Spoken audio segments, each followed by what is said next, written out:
Hello everybody, welcome back to another episode. This is the first segment we have in Gaming News That Matters. If you've not been listening to news this week, you may miss a very important story that will affect both the present as well as the future of gaming.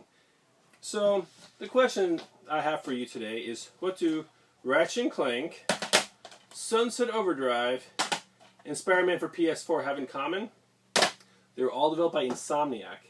So if you've not heard recently at Gamescom, Sony decided to tie the knot with Insomniac, bringing them into the fold as a first-party studio. So, with 13 million copies sold on the PlayStation 4 of Spider-Man, console exclusive, Sony made the wise move to pick up Insomniac. Now, as far as the future of the game industry, we'll take a look to see. We know that Microsoft's biggest weakness was the lack of first-party exclusives. We saw early on Sunset Overdrive, which piqued a lot of gamers' curiosity, but I don't think there was as much press put out for it, and certainly with very few number of first-party exclusives, it's kind of got lost in a shuffle. So as far as the future, we'll see what happens. It's not uncommon for game studios to be purchased by other developers and publishers, system manufacturers, and seeing how their work may end up being pushed off to the wayside or potentially still released. We saw this recently this past year when Senua's Sacrifice, initially an Xbox One exclusive, came out on the PS4 as well as the Switch. Why was it the case? Certainly the thought is that, one, you put on other consoles and then you tie up the studio, making it a console exclusive for the future, then everyone that enjoyed the game may be more likely to adopt the game, the next generation of hardware. Be able to take that experience they had on their current gen console and moving forward.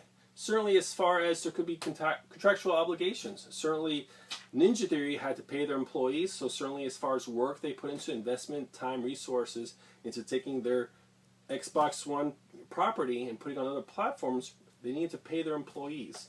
So certainly as far as the future, we'll take a look to see. It could be possible that we may hear news of Sunset Overdrive 2 coming out, made and developed by Insomniac, to come out perhaps on the Xbox Scarlet, or we might see what we saw with the Halo franchise with regards to the good folks at Bungie deciding to leave and become independent of Microsoft, and seeing that property being moved over to 343. We saw the same thing with Gears of War, initially by Epic Games. Microsoft wanted to keep that in the fold and not see it go to other platforms, and then we saw it being handed over by the Coalition managing the property. So as far as other teams taking over the reins, it's not uncommon seeing that happen. However, with each passing generation, we're seeing that it's taking longer and longer for game developers to put forth their AAA titles in a more timely fashion. The costs are higher, development time is much longer than it used to be. We would see sometimes 3 or 4 releases in a generation of a very hot property. We're not seeing that anymore. If we do see it, when we're seeing on major publishers, we're putting more resources to those individual franchises and letting other franchises fall to the wayside. We've seen this generation with Ubisoft. Last year we saw Splinter Cell releases, we saw some Prince of Persia releases. However, this generation we've seen neither of those come out. We've been seeing them put the resources into Ghost Recon, The Division, Assassin's Creed, but those other franchises have been put on the back burner. Certainly as far as could it be that perhaps there's less interest in that style of gameplay and such. Before stealth action was really big, we saw the biggest competition to Splinter Cell was arguably Hideo Kojima's and Konami's Metal Gear Solid franchise, with Kojima leaving and Konami not publishing as much as far as on game consoles. It could be that we're not seeing much from that genre, and so other people don't want to delve into that because less experience, and perhaps that's not what's really selling on consoles.